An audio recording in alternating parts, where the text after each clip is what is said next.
We survived. But I can't stop thinking about what that thing is. Last night was quiet.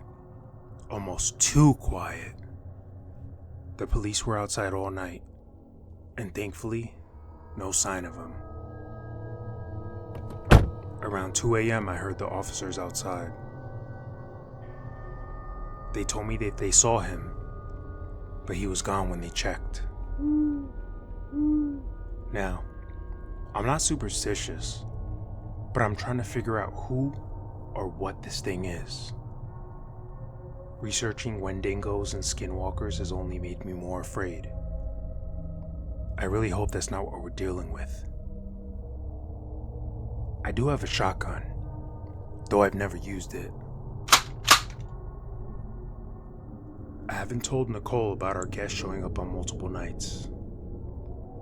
I said the police were outside as a favor, not because they suspect something worse. She had a stalker in college, and even after 8 years, it still bothers her.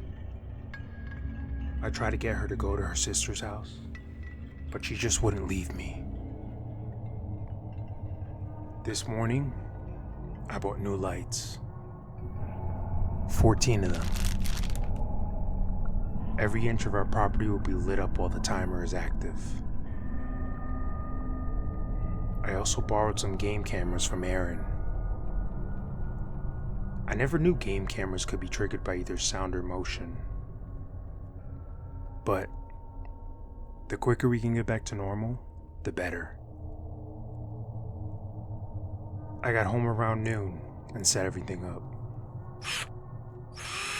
It was a pain in the ass, but I repositioned the old security cameras. It took way longer than I wanted it to be. But now, the driveway camera is the best camera. It literally shows everything. It covers every inch of the driveway. If that thing is outside, we will get a clear picture of what it is. I also put Aaron's game cameras in the woods. I just need to find out what this thing is. Is it a crackhead? Is it something else? I feel like I'm going crazy, thinking of all the things it could be. I wish it was just somebody high on drugs, but something deep down inside tells me that it's something else. It's after 4 p.m., and I'm going through older camera footage. Ever since I locked eyes with that thing, I've just been on a freaking mission to find out what it is and getting it away from us. I'm going all the way back to when the cases lived here. Holy smokes! He's in the footage from 8 years ago. I went back and checked the first 3 nights, and he's there every night. Those videos are all the same. Motionless. Like a statue. Maybe this is the reason Mrs. Case was so uneasy and had the cameras put up in the first place. Nobody wanted to believe her. They all thought she was going crazy or had dementia. But this was proof. She saw something. I'm gonna call Kobe. I've gotta speak with Mrs. Case. Damn. Kobe's mom passed away this year. I hope she found peace. I asked Kobe if he ever noticed anything on the security cameras, but he had admitted he never checked them. Judging the way the initial cameras were, I knew he never touched them. But when I told him that I saw someone, he was speechless.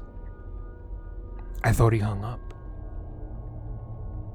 He confessed that he always ignored his mother's fears, thinking she was just getting old. His mom used to mention seeing a tall man in the yard. He told me something else that was pretty disturbing. One night in August, a month before we bought the house, his mom called him, frantic. She said there were people talking in the basement. Kobe raced over, but she was just cowering in the living room, scared out of her mind. No one was there. He checked the house for a break-in and didn't find anything. I lied and said the man only showed up once on the cameras while his mom lived there. But she was obviously seeing something. After all this, I'm worried now. What voices did she hear? Do I have to worry about those voices she heard in the basement? I hate going down there as it is. I feel like Kevin McAllister from Home Alone when he went down there and the furnace growled at him. I don't like this house. Thankfully, we haven't had anything like that going on. But now I'm worried that there might be someone or something else lurking inside the walls of our homes, not just in our yard. What if they're both tied together? Nicole's here. I'm just trying to stay calm. She's upstairs sleeping. Hopefully it's a quiet night.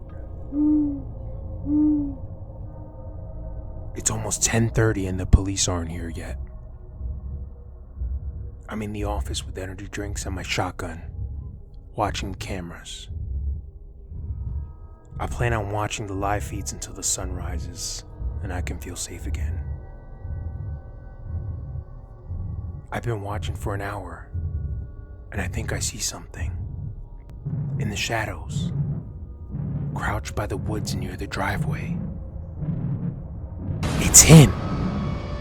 He's motionless. He just twitched. I'm calling the police. They're on their way, but it'll be 20 minutes. I'm not that worried, I've got the gun. Can be.